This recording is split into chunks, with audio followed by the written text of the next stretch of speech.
Hey people, this is my weekly rundown of things in entertainment news that interested me this week. And I'm going to start off this video by talking about a few of the comics I read over the past week. First off, Kick-Ass 2, which is the sequel to the Kick-Ass comic, but since the original Kick-Ass comic and movie were kind of written and developed at the same time and follow the same basic story, you can also read it as the sequel to the movie if you want to. Kick-Ass 2 so far has been pretty decent. It follows up very similarly to the first Kick-Ass series, but Kick-Ass 2 is a lot darker and a little bit more depressing than the first Kick-Ass series. And this issue number 5 of Kick-Ass 2 is the probably the most depressing Kick-Ass so far. But it's still a pretty decent story. I'm interested to see where it goes from here. The ending of it is kind of promising that things are about to get more action-packed. There has been action, but it seems like it's reaching a boiling point now. So, Kick-Ass 2, issue number 5, pretty enjoyable. Check that out if you are a fan of Kick-Ass. Amazing Spider-Man, Spider Island, I finally finished that. Spider Island was an okay event, honestly. I felt like they stretched it out too long because there was a prologue, then six issues to tell the story, and then the epilogue. So this was really an 8-issue story, and the story wasn't really that complex or that interesting. I think that towards the end it got more interesting, and the final issue as well as the epilogue were pretty decent, but most of the story of people getting spider powers and then turning into these spider monsters was kind of lame, to be honest. And I wasn't expecting much from this event, so I guess I wasn't disappointed. But at the same time, it wasn't that great. So I'm looking forward to seeing where it goes after this, and it does kind of put Peter in an interesting position. Well, not that interesting, but he's gotten his spider sense back now, and he's broken up with his current girlfriend. Sorry for the spoilers if any of you have not read this yet and want to. But yeah, that's Spider Island.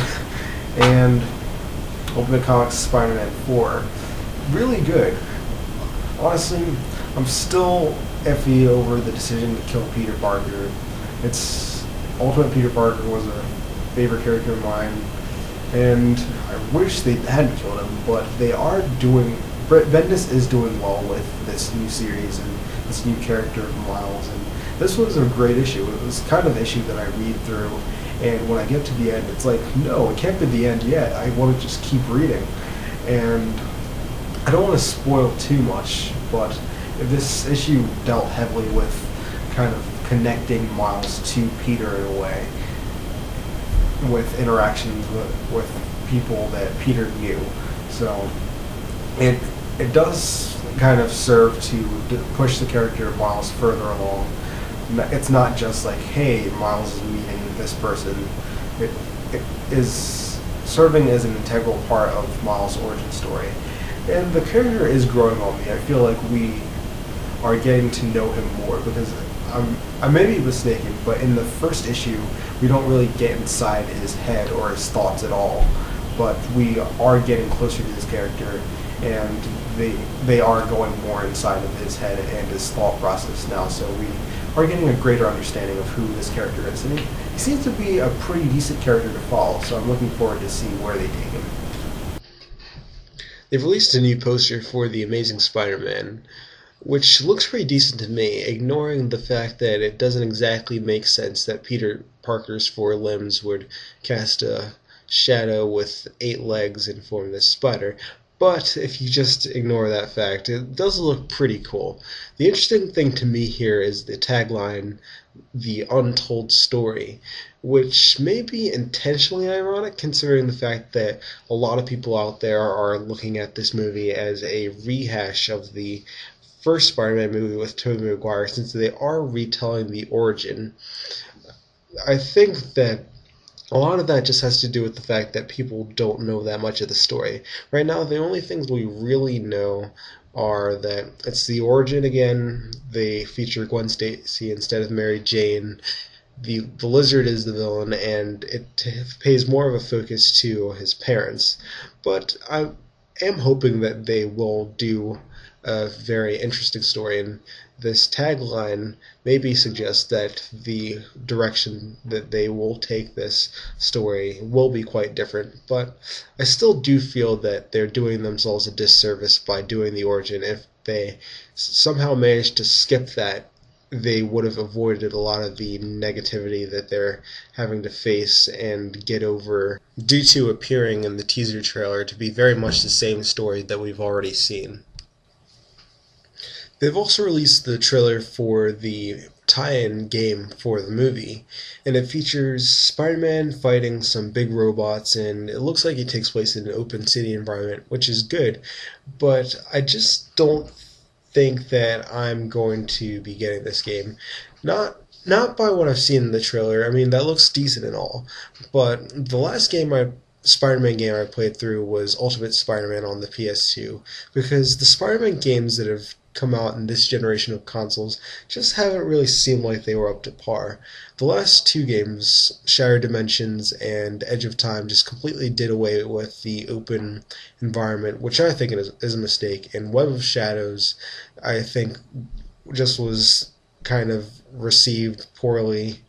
Spider-Man 3, the movie game, wasn't really that well liked either. And I believe Spider-Man can have a game that's on the quality of something like Arkham City, but it's not going to happen as a movie tie-in. I've just come to accept that movie tie-in games in general aren't really of that high quality, even when they look good in the trailer. So while this trailer might look good, just the fact that it is just kind of going to be rushed to be able to release alongside the movie just kind of lessens my excitement for the game and adds a lot of caution to this. But I'm not going to completely rule it out. It could be a great game, just kind of doubting it. Since I'm doing the whole talking over pictures thing, this is probably a good time to show you the new poster for The Dark Knight Rises. It features Bane walking away from the shattered Batman cowl mask, whatever you want to call it, and the tagline, "The Legend Ends," which is probably going to get a lot of people talking. There's been a lot of speculation about whether or not Batman won't die at the end of this movie, because people are wondering, since Christopher Nolan is saying conclusively that this is the end, is he going to end it by having Batman die, so it will be the definitive end of the character, this version of the character, and the story. And I kind of doubt that. The title is The Dark Knight Rises, which to me seems like a pretty optimistic title to have the main character die at the end of the film. It seems like he's kind of ascending to a higher position, a higher status, which could go with him dying, but just doesn't seem like that's what they're going to do to me. And I think I heard Gary Oldman say in an interview, although this is the end of his involvement, as well as Christian Bale's and Christopher Nolan's, he imagines that Warner Brothers could possibly make a couple more movies after this. So I just don't think it's going to happen. But the picture is reminiscent to me of the Nightfall storyline, in which Bane breaks Batman's back and just kind of defeats him. So I think it is very possible that Bane will defeat Batman at some point in the movie. Patty Jenkins will not be directing Thor 2. It was previously reported that she would be taking over after Kenneth Branagh decided that he wouldn't be returning to direct Thor 2, but now I think over this past week she has departed from the project due to creative differences or something. And now it's reported that the shortlist Marvel is looking at to direct Thor 2 includes Alan Taylor and Daniel Minahan. And I'm not familiar with either of these directors, but I believe their work consists mostly of television programming, and both of them, I think, have directed episodes of Game of Thrones. So while these two aren't big-name directors, I don't think we should necessarily be concerned that they're not big-time directors or anything. I mean, if Marvel is looking at them, I think they're looking at them for a reason, and maybe their work on Game of Thrones matches what they want to do with Thor 2. I don't know.